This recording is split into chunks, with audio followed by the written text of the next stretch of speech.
The story is about Inishark Island and how life was back then in 1920 and 1919, and people done their fishing and their farming, and there was always an end to that when it came to harvest time. The fishing was over, the hay and the potatoes and everything was looked after, so that was the time of year that people would decide to immigrate.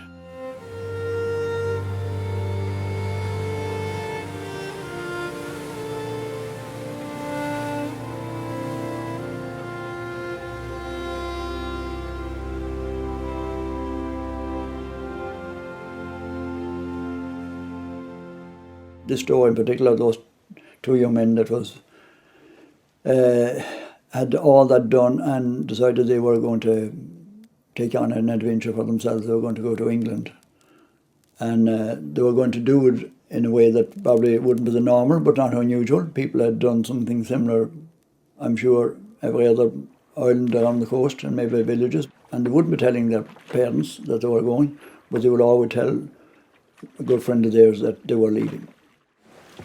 In the car, it was 2 men rowing. It was 2.5 hour journey or 3 to Renville. They would have planned it pretty well. They'd have to have put away their clothes and get to have a bit of enough money, and they would have gone quietly about it when they reached the harbour. And because you know, when you're doing something in a car, there's oars and there's noise, so that would have to be done quietly. So they would have slipped away nice and easy.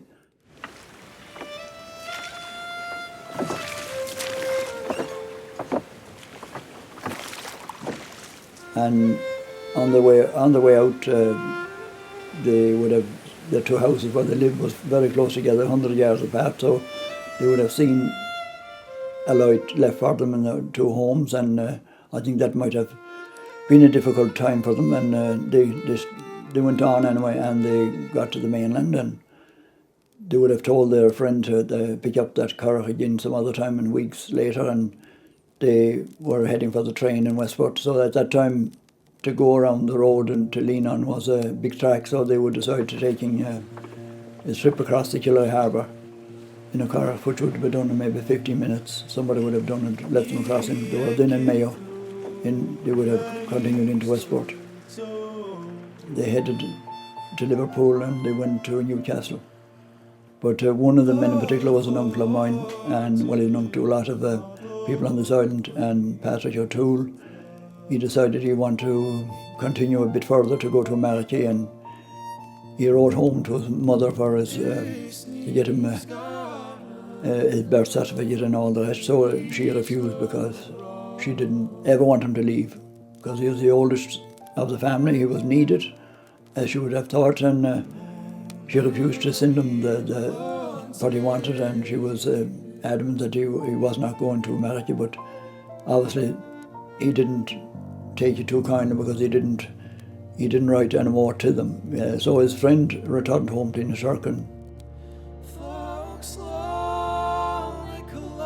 so they were both well educated. There was no issue of writing a letter. They were both good at that.